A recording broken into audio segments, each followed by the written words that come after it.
Perkenalkan, nama saya Wery. Di sini dengan NIM 2110322423. Di sini saya akan menjelaskan ekonomi dan perdagangan internasional. Pengertian ekonomi internasional dan terjadinya perdagangan dan peranannya. Apakah pengertian ekonomi dan perdagangan internasional? Mengapa terjadi perdagangan antar negara? Pernahkah Anda melihat bentuk hubungan ekonomi antara negara, perdagangan, investasi, pinjaman luar negeri, bantuan, dan kerjasama internasional? Definisi ekonomi internasional yaitu adalah ekonomi internasional cabang ilmu ekonomi yang mempelajari segala sesuatu mengenai hubungan ekonomi antar negara dan pelaku-pelaku dalam hubungan ekonomi antar negara, swasta, pemerintah, dan organisasi internasional.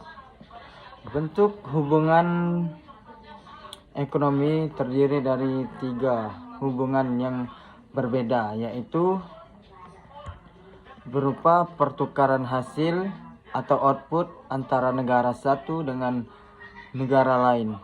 2. Berbentuk pertukaran atau aliran sarana produksi, faktor produksi, TK modal, teknologi, dan kewirausahaan.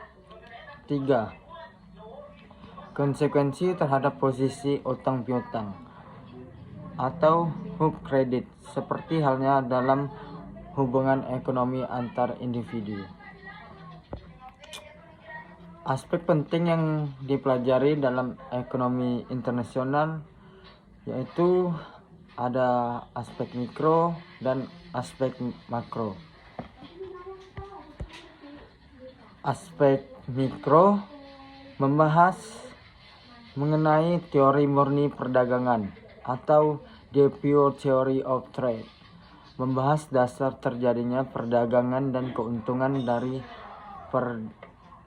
perdagangan, dan teori kebijakan perdagangan atau the theory of commercial policy, membahas alasan dan akibat timbulnya pembatasan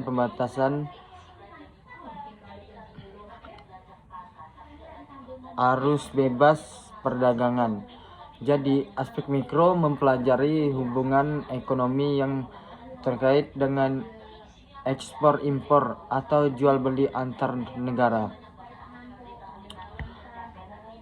Aspek mikro membahas mengenai neraca pembayaran, the balance of payment, mencatat pembayaran total, penerimaan total, dan pertukaran suatu mata uang antar negara.